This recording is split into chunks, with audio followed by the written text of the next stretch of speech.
Chris Broussard joining me, co-host of The Odd Couple with Rob Parker, former New York Times guy. So, series going to end tonight, Chris? You think it is? Look, I picked the Warriors in 6, and I'm sticking with it. No, I guess now I have to go. I don't want to change picks. I hate to change picks, so I guess I'll say Warriors in 7. But look, obviously every bone in your body tells you Toronto closes them out tonight.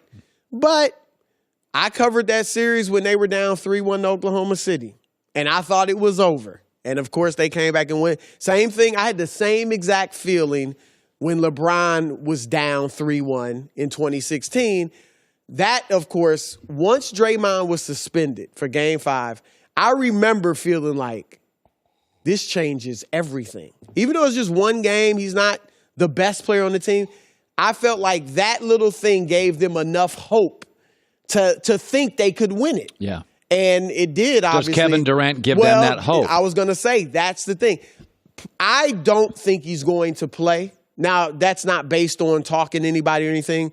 Of course, there were the reports that whatever he did yesterday was very little, right? He shows up after the media's leaving, takes part in their practice, whatever they did. It was a short practice, naturally, and he's the first one headed to the bus. So now it's possible he went back at night and worked out with some reserves or whatever.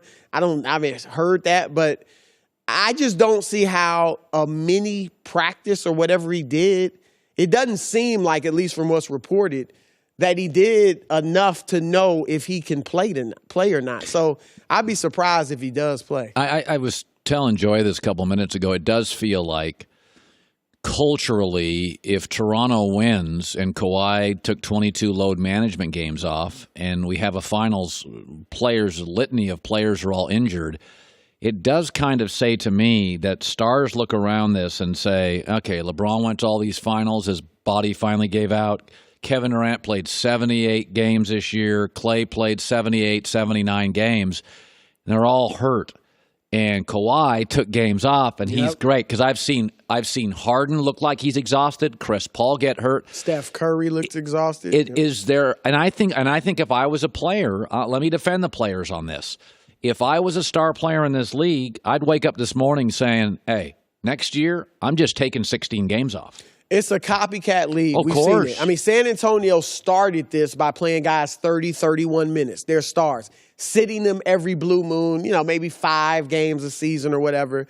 And now it's blossomed into what we see now. I agree. I think a LeBron, the key is you have to make sure your team can still make the playoffs and play well without you. And Toronto was 17-5 without Kawhi.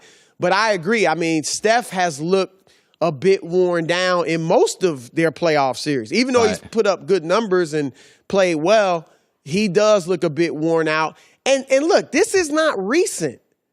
I mean, the Detroit Bad Boys' first championship in 1989, Magic Johnson played 75 minutes in the entire series. Byron Scott was out the entire series. In 1983, James Worthy, a rookie, was out the entire series. We can go on and on to how many years injuries have played a huge role. So, look, I'm a straight shooter. And I don't like it for the fans because teams sell ticket packages. Right. The Cleveland Cavaliers will sell, come get this 15-game package where you're going to see LeBron and the Lakers, Kawhi and the Raptors, Kevin Durant and the Warriors, and those guys might not be there. It's not bad for the home fans because, one, if I'm a home fan, I would want, if he's going to be better in the playoffs, I can stand him missing 15 I'm a home games. fan. I want to win. I don't give a rip who I see. Right, and I'm seeing him. I'll see him 32 nights a year rather than 41 or whatever it may be. But for the visiting fans, this just goes to prove how they'll never do it, I know, unless the fans show some backlash. But I'd rather them cut the season to 65 games. Listen, think about this. NFL ratings crush college football. NHL ratings crush college hockey. Baseball ratings crush college baseball. But why is it that March Madness actually can beat NBA playoff occasionally? It ain't talent. Because of urgency. Right. I've been arguing this for years. The first round should be 3 games. and you say to Now yourself, that's a little too much okay, urgency. you think it's crazy though. But Duke has a bad half, their season's over. But here's the You thing need with to that. have 2 bad games as a favorite. Here's the thing with that, though. The goal of the NBA playoffs is to determine who the best team is. Right. It's easy for somebody to be a better team to lose to a worse team in 3 games. I don't think it is.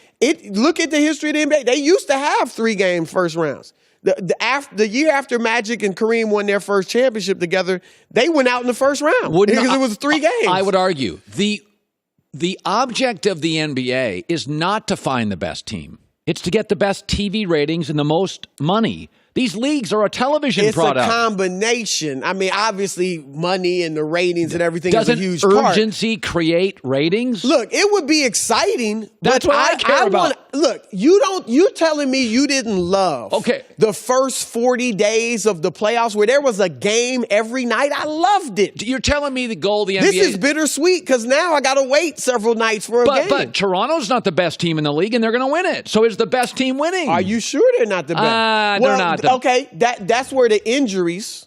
Because I do agree if Kevin Durant and Clay and all these guys are healthy. But I would say rather than cut the playoffs, cut the regular season. That would create urgency. If you make a 60, 65-game season, every game would be important to making the playoffs. Think about this. You have a 7-game first-round series. If almost no first-round series go 7, very few go 6. So if you just made it a 5-game series... though. Not many. I mean, Boston, the year the Big Three in Boston won their first ring, they went 7 in the first 2 rounds. Philly, that was Philly and Toronto's second round. Last year, remember Boston, Milwaukee, 7 in the first round. Okay, let's go this year. How many first-round series went 6 to 7 games? Because if the series was 5 games... Clippers and the Warriors went 6. But again, does it go 6 because the Warriors know they have all these games and don't care? My point is, you're not giving up lots of real estate. One series went 7, the others didn't. So if you just shrunk the first round to 5 games, it would give the fans a sense of, oh, God, you got to watch the games tonight. Well, 5, I wouldn't go 3 because there's 2. It would be too easy for a superior team to be upset. I mean, Orlando won the first game against Toronto won the next 2. Yeah, but I would 5 maybe. It used to be 5. I think they changed in 03 or something like that. I think with all these devices in our hands, I think the only thing that guarantees a TV rating is urgency because I'm constantly distracted. And if you force people, listen, college basketball, Zion Williamson is out of the tournament because his team has a bad half, and the ratings are fantastic. So people are telling you the quality of college basketball doesn't interest me, but the urgency. I watched the tournament and the players outside of Duke. Most of the players are like, they're not even going to sniff by the NBA. The quality of the NBA player compared to the quality of the college player, it's the Grand Canyon, but I watch college basketball because I have to. But see, I think the playoffs, it's really 2 seasons in the NBA. The regular season, the playoffs is so long, it's like a second season. Yes. But I love it. I would rather them cut, which I know they won't because it's money. I would rather them cut the regular season, though, than the playoffs. Well, I think everybody would. But if they cut it to 5 would be workable. How could you, let's sift to this. If you're KD and you had another injury, this is not his first. Right. As you get older, Chris, the goal for all of us is to work less but maintain the quality of what we're doing, right? Right. So if you're a columnist, instead of 4 columns a week, 2, but you only have to write on Monday and Thursday, so the quality's good. This is what Dwayne Wade figured out. Bring stars to Miami, I don't have to play 43 nights and score 28. Kevin Durant this morning, I'm going to go to New York? Like, I'm watching this and I'm thinking to myself, Kevin, this injury would have been healed if you're 21. Kevin's becoming an older athlete. Well, look, when Jerry West, who was integral in recruiting Kevin Durant to Golden State, that was a part of the pitch is that, look, you're getting older. You're not going to get better, okay? You're going to get older. Every year you're getting older. You need to make it easier on yourself. You can go to the Warriors and get your 28 points on 2/3 of the shots because they're going to be guarding Steph. They're going to be guarding Clay. Your shots will be easier, and you'll be able to play longer at a higher level. So that was a part of the sales pitch, what you're saying. Here's what Kevin Durant really needs to think about.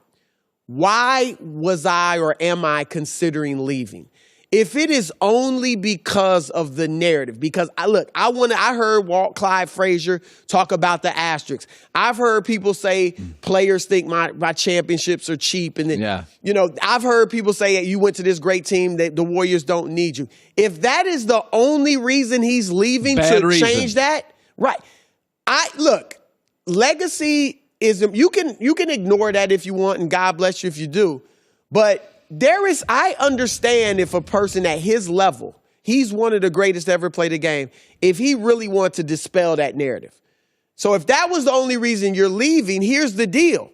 The narrative is pretty much being dispelled right now. That's right. Some people are still going to hold it against him. Oh, you still went to a great team, blah, blah, blah. But that narrative of them not needing him. They're getting crushed. Right. If they lose tonight, they got beaten 5 by Toronto, and I mean dominated. Right. So it is gone. Now, if that was your only reason, then stay. Next year, everybody's going to be saying the Warriors need you. Well, I'm saying it now. Right. I mean, seriously. It's gone. That narrative is gone, and I'm with you. If Toronto wins tonight, let's just put the Warriors better without KD. It's over. Right. There's the garbage bin. Wrap that thing up and throw it in the garbage bin. Hi, everybody. Thanks for watching. Subscribe here to get the latest from the show. Also, be sure to check out more of the best clips from The Herd or go watch a few segments from other shows on FS1.